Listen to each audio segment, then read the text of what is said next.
Rita's going to show us a movement called donkey kicks. We're going to show you some variations depending on how flexible you are. So if you get into position first of all.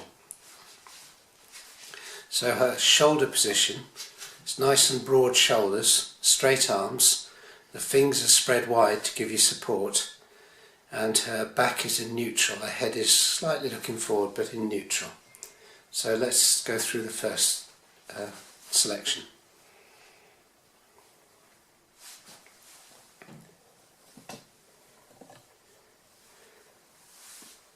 So you notice how her back isn't moving, she's simply straightening her leg and bringing her knee up, and the foot is quite strongly flexed, the ankle is flexed, which is giving a stretch on the calves. The knee is just clear of the ground when it comes forwards. She's just using her glutes. Now let's do a slight variation on this. Straighten, that's it.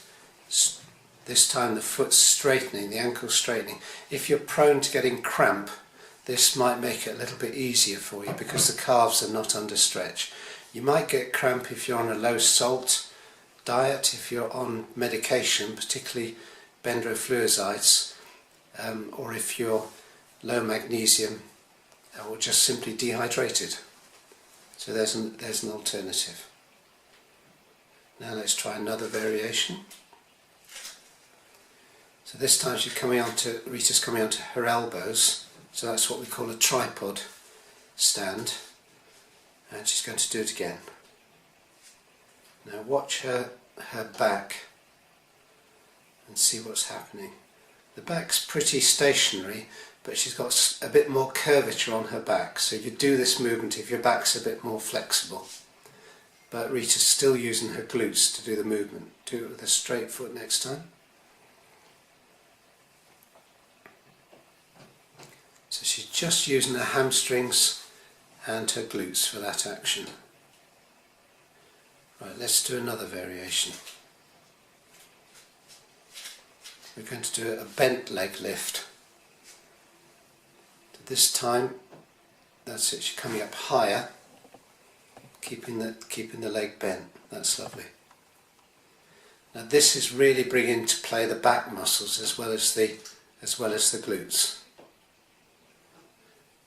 So you might find if you've got problems with your back, this pinches your lower back a little bit. But it's a good exercise, it's really good for building that. I suggest you do sets of, if you can, 20 each side, but maybe start with 10 each side. Right, we're just varying slightly, coming down onto the elbows, nice and stable, the tripod. Try lowering your head a little bit, sort of. That's better. Take your head down towards your thumbs. Now start again. So that's quite a high lift. Again, the ankle is flexed, and she's got quite a strong curvature on her back, but she's still keeping her shoulders still. This is a bit more stable for your shoulders, but you need a good flexibility on your back.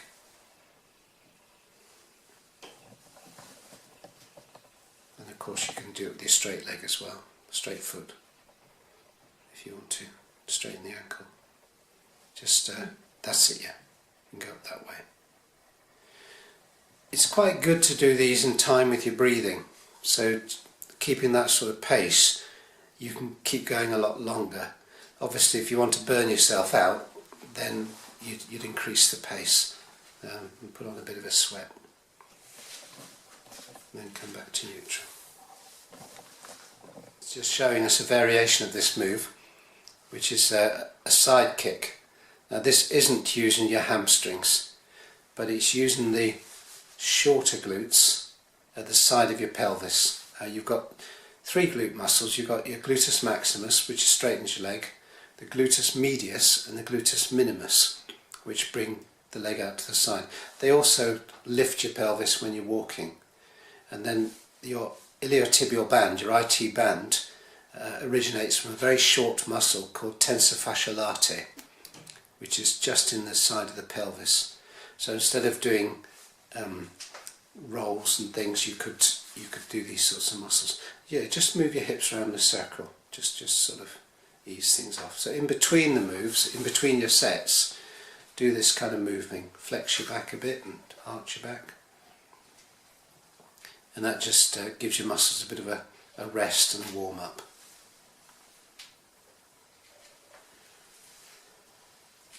And then you can start again.